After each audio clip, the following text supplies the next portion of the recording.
Good morning, everyone. I'd like to spend the next 20 minutes sharing with you the changing landscape for consumers around the world and what really matters to consumers today.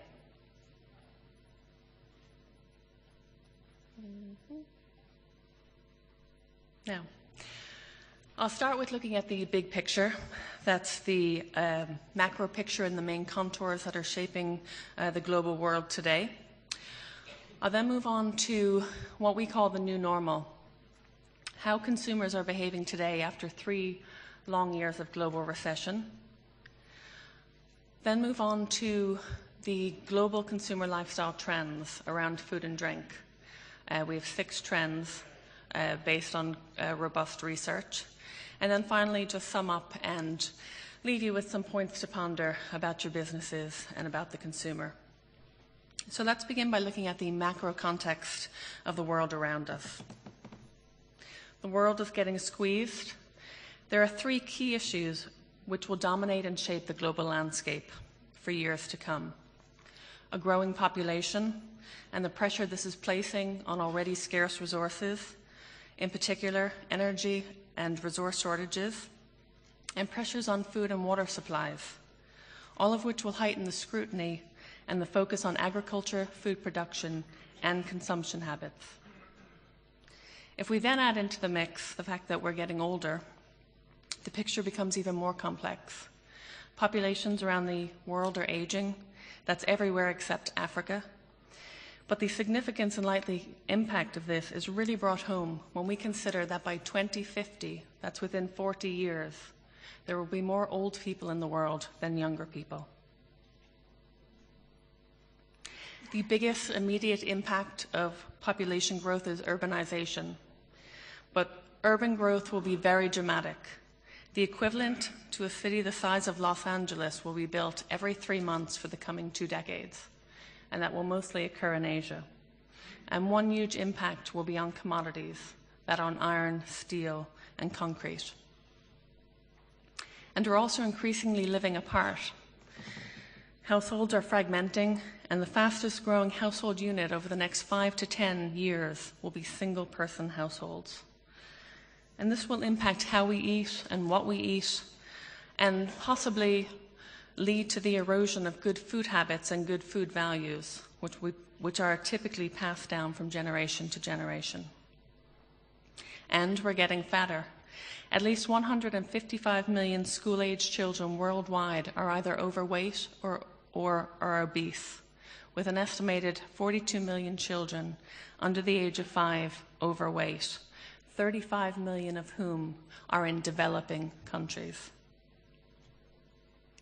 And as a direct result of our lifestyle changes and the choices that we're making, diseases such as cancer, heart disease, and diabetes, type 2 diabetes as a result of obesity, are becoming big concerns for us. Many of the issues can be directly attributed to our poor eating habits and our poor diets. So therefore, it's not hard to see how the role of food and how the role of meat can improve our well-being across the world. So that's the bigger picture. I'd now like to focus on how consumers are behaving today after 3 years of global recession and what we believe to be the new normal in their lives.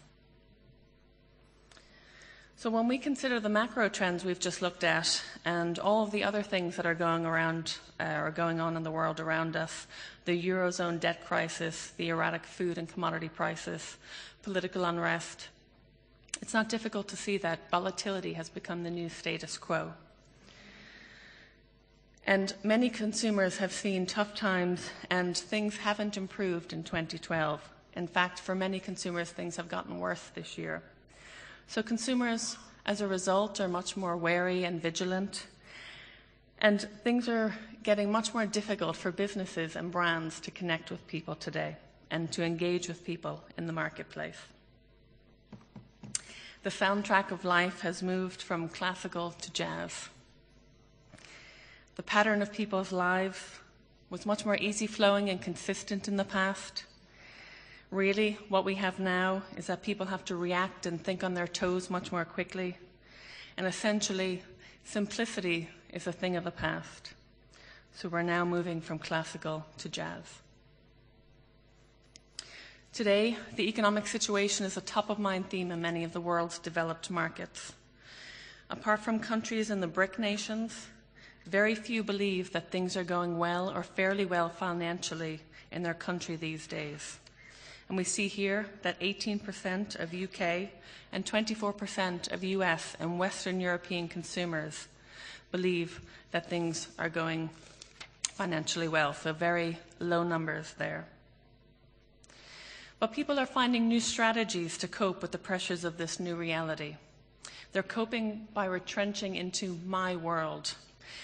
They're prioritizing things that have tangible benefits for either themselves or for their family. They recognize that they can't influence the wider world that's out there, and they're staying in less, they're seeing people less, they're feeling less safe. So my world has gotten to be a much smaller place, and life is feeling a bit unsatisfying. So consumers are becoming more demanding, and they're much more pushier today about getting the most out of their money. But it hasn't all been gloomy. Adjusting to this new uncertainty has brought about some unexpected positive lifestyle shifts. The need to scale back and at the same time realizing what is important in their lives has led to positive lifestyle choices. And we call this the new normal. And the new normal has opened up opportunities for brands and for companies to connect with consumers today. So, budgeting, the need to scale back has meant that budgeting has become more important to consumers. They're realizing what's important, so they're spending more time with their family, with their friends, they're eating out less, they're cooking from scratch more, they're experimenting more. And because they are cooking from scratch more and they're eating out less, they know what ingredients they're using, they know the food that they're eating, so they're getting some unexpected positive health benefits. They're reprioritizing the things that are important to them in life and what's necessary to them in life. It's all about quality now rather than quantity. So they're staying at home more, they're traveling less, they're shopping less. And this has led to very positive things in their lives in that they have much more time to connect, they have less time worrying about keeping up with the Joneses, less pressure around them to keep up with others. And they're becoming much more self-reliant. They're learning new skills, they're going out more, joining networks, joining clubs, getting support from people around them.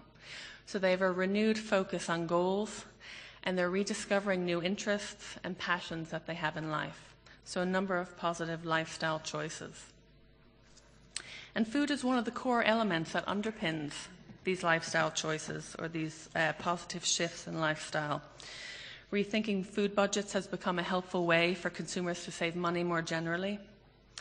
Food provides an incredibly strong connection between family members and friends.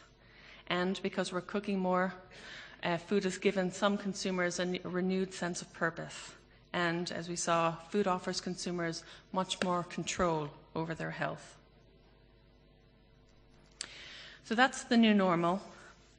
Now I'd like to share with you a brief overview of our consumer lifestyle trends. We have 6 trends. They're underpinned by robust research conducted across the world. So we have spoken to 28,000 consumers across 21 countries. And we've also done some qualitative work in 60 cities around the world. So these trends are truly global. Our first trend is fluid lives, where consumers want to manage their busy lives and make sure they're at their best for whatever the day presents. Here, convenience is still highly valued, but it's become a hygiene factor that people expect rather than see as an added bonus or added value. And people are more open to being helped to navigate choice and guided to choices to help them with their meal planning, their preparation, and with their budgeting. Consumers have become much more attuned to the role that food plays in helping them get the most from what the day presents. And they are increasingly focusing on the natural qualities of food, and they're balancing emotional as well as physical needs. So people still look to convenience, but propositions are evolving to give people greater control and flexibility. There's been a significant return to scratch cooking all over the world, but particularly in Europe and the US, since the recession has led to less time pressures. We see a survey in the UK from the Good Food people. 60% of UK families now cook from scratch at least 4 times a week. So people are looking to resolve the tension between on-the-go needs and making good choices. As a result, we see globally that the sales of healthy snacks are forecast to rise by more than a fifth by 2014. And irrespective of their pace of life, people have become more attuned and more aware of maintaining energy levels, and that maintaining energy levels is critical in order to get the most from the day presents, to avoid peaks and slumps, and to maintain concentration and focus our minds. Our next trend is simple pleasures, and this is about connection. That word connection is very strong in consumers' minds today. It's about valuing time with people that matter in our lives, and time is being ring-fenced now for friends and family, or to just have some fun. It's not about fitting in around other priorities. Fun has become a priority in our lives. So people are looking for low-cost ways to add more meaning to their life, setting new achievable goals, and finding reasons for small rewards or for moments of indulgence. Living life to the maximum has become much less important as harder economic times has revealed new priorities. And there's a number of companies and brands that are tapping into the me moments and the happiness. Here we see an example from Great Britain, Mr. Kipling Cakes, where they launched an interactive billboard in March of this year that dispensed free cake slices to commuters waiting at bus stops in London, just to give them a bit of fun. And from Brazil and Sao Paulo, we see a yogurt brand, Yogoberry, organized a free water balloon fight for 700 people. Again, just injecting a bit of fun into people's lives in the hard economic times and recognizing that food can play a role in making people just a bit happier. The next trend is responsible living. And this is about consumers making better choices without having to compromise. So social and environmental issues are very critical areas for businesses to address today. Expectation is rising that companies are tackling and making progress against these issues without passing on the burden of extra cost to the consumer. Companies that want to stand out on this agenda or build brands around social and environmental efforts will need to show tangible proof to consumers to make a difference. And all companies should be expected to be scrutinized at all levels about their policies, and not just the issues that we're highlighting, but for all elements of our businesses. And most importantly around responsible living is that while the environment and sustainability are important, issues that are local to home tend to resonate much more strongly with consumers. Concrete benefits are appreciated, especially when they can be seen that they're either directly impacting on their community or on consumers themselves. So key actions within people's control remain the primary way people are going to engage with the social and environmental issues, and often will reflect a balance between good ethics but also good financial sense for themselves. So here we see across the world that there's a large agreement that reducing energy, recycling rubbish, and reducing the amount of water one uses in the home are important behaviours in our personal lives. But people are becoming increasingly sceptical of companies, expecting them to do more and demanding more proof of the positive impacts that they're claiming to make. So across the world, we see here that at least 4 out of 10 consumers agree that they do not believe the claims made by environmentally friendly products. Protecting the world's environment and biodiversity is not a top-level concern for most people due to the difficult economic environment. However, shoppers are willing to engage with environmental and social causes when brands and retailers provide opportunities for it. So carbon emissions continue to receive attention on a daily basis from the media, and it's ensuring that the sustainability issue is on people's radar. So brands and retailers that respond to this and make it easier for people to make choices that they can feel good about. Here we see two examples, one from Sweden, which is Max Burgers. So they display the carbon footprint of its products on its menus, and they source all their beef and chicken locally. And every year they plant 89,000 trees to offset their carbon impact. And then another example from the US, this is MI Farm Market Finder. It's a free smartphone app that helps Michigan-based consumers locate farms and markets in their area and buy products directly from the grocer. So that's helping them minimize transportation and offset carbon impacts. Fair treatment for animals and people in the production process is moving from a niche concern to a mainstream concern, particularly as retailers are now making fair trade products the default option in many shops. So here again, we see two examples. Walmart across the globe has recently announced plans to offer 500 fair trade products in its stores by 2016.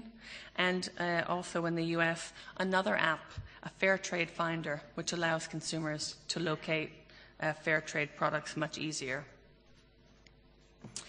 So people's appetite for saving resources has grown as solutions have migrated from the fringe to the mainstream, reinforced by rising resource costs. More sophisticated solutions are emerging that help people and companies use fewer resources, from new farming methods to packaging. Again, some examples. First from Dubai, AgriCell recently launched a farming system that uses film-like material instead of soil and allows its farmers to use 90% less water. And then from Brazil, Danone has a 100% renewable plastic packaging for its Activia yogurts made from sugar cane. So ensures lower carbon emissions than our traditional plastics. So the quest for health and wellness, this is about wanting to balance life, taking a balanced approach to our food and drink, to our health and wellness, and having greater control over the choices that we make. So consumers are increasingly expected not only convenient solutions, but also healthy solutions. And here we see that people are finding it more difficult to manage their physical and emotional well-being. So those that are satisfied with their physical health, mainly all under the 40s across the world, and also I'm satisfied with my emotional wealth. Again, low numbers. And as a result of this, excuse me, we see a number of, again, apps. They're becoming big. There's a mobile phone app that around health goods that has increased sevenfold up to 2011. So that healthy phone app market is now worth $718 million. We know that food baddies are increasingly being demonized, and natural is still something that resonates really strongly with consumers across the world. Here's an example from Nestle. They were the first of the large confectionery companies to remove artificial additives from all confectionery lines in the UK and Ireland, and they removed 80 artificial ingredients. Consumers in control is very much about pursuing better value, helping to maintain their lifestyle, and getting the most from the money they have. And this is obviously quite a strong trend at the moment. But we know that consumers have more tools and options, more so than ever, to help them make wiser and savvier choices. So there are things like Grab On and Groupon, and there's also a new breed of own label that's emerged, which is not about price, but much more about affordable luxury. And then our last trend is keeping it real. Honesty and transparency have become key markers of authenticity for people who are looking for anchor points in this environment and this very much uncertain times. So linking history, heritage, craftsmanship, and tradition to produce benefits resonates very strongly with people looking for products that are authentic and real, but have relevance to the modern lifestyle. So seasonal and local have become bywords for quality and trustworthiness. People are focusing on the benefits of these approaches, such as better quality and freshness, or also for supporting local producers. And transparency is seen as a strong mark of quality and of trust. So those are the 6 global trends.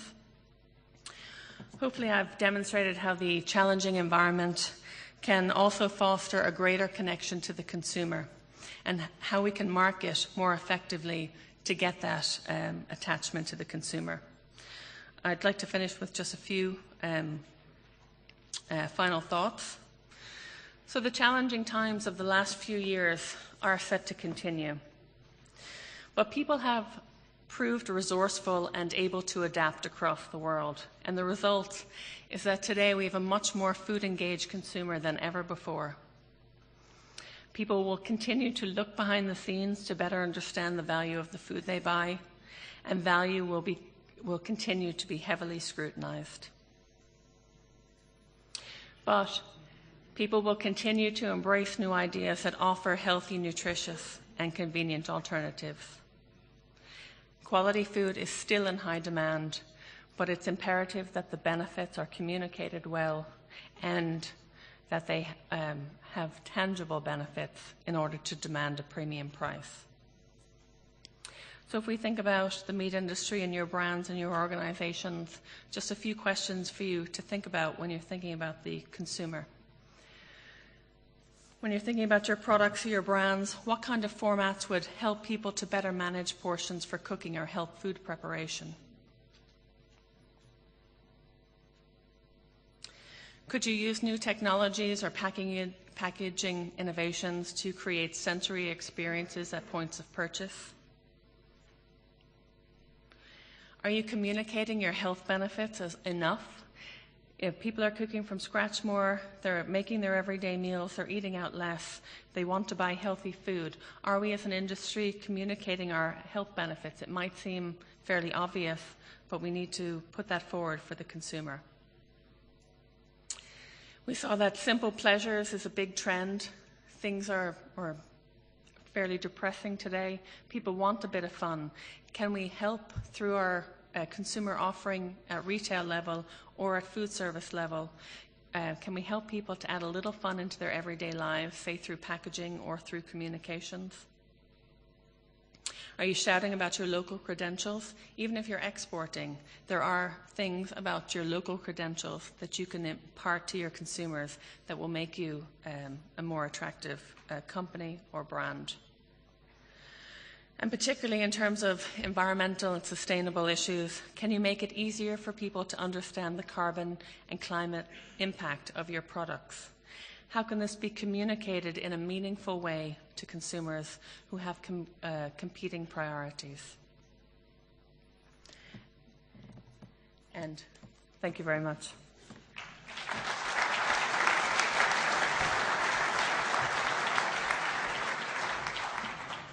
Thank you, Helen, for another excellent presentation. I think, ladies and gentlemen, we have been very fortunate here in our first session of the calibre of the presentations we have heard. We have now reached time for coffee. But before you go, I want to say 2 things. To thank the speakers for their excellent presentations in a normal fashion.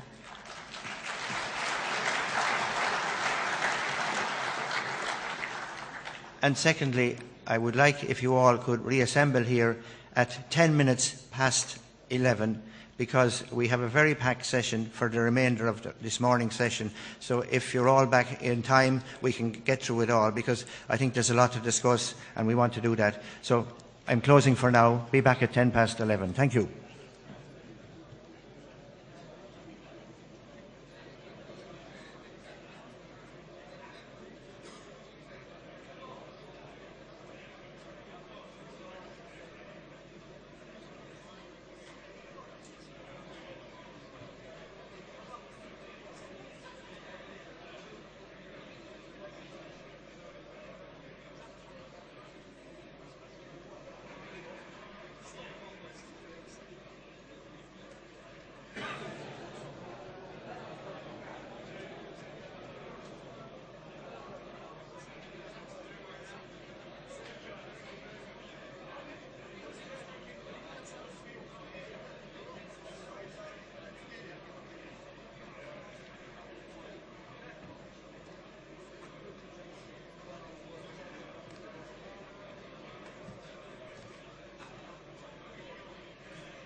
también.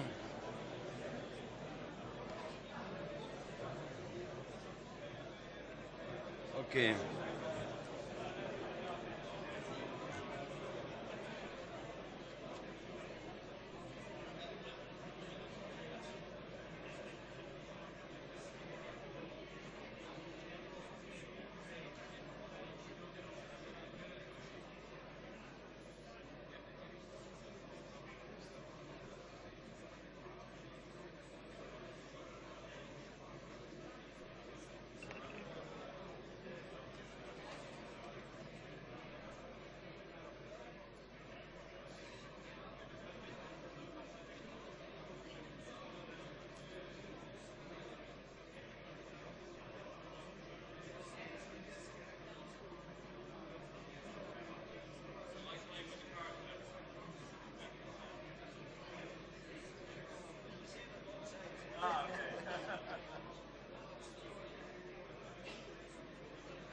Es esto de acá, sería este de acá. Este es el enter. Al costado, abajo. Este. Mouse ni nada, mouse nada. Mouse nada. Este está pelado. Sí, yo creo que acá está el... La presentación, bueno, ahora vamos a ver la presentación allá. Cuando vas a subir, veo que esto hay gente que trabaja, no lo sabía, ¿no? Sí, sí. Esto es lo mismo,